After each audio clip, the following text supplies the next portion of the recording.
Hey guys, just got Seth Godin's new book. Let's see, Electrons and Photons.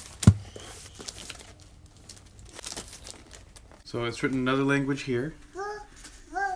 And then looks like inside it says, I was taught that the way forward was neither quick nor easy. Full-size scissors for scale. And it weighs a ton. Easily the biggest book I've ever gotten. So it's called What Does It Sound Like When You Change Your Mind? Here's the book. And you can see it's really colorful, really vivid. Quick thumb through, you can get an idea of what this looks like.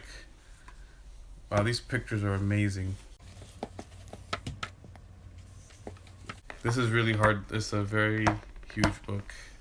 That becomes really apparent as you even try to flip the pages. That is Seth Godin's new book. I think it's at moreseth.com.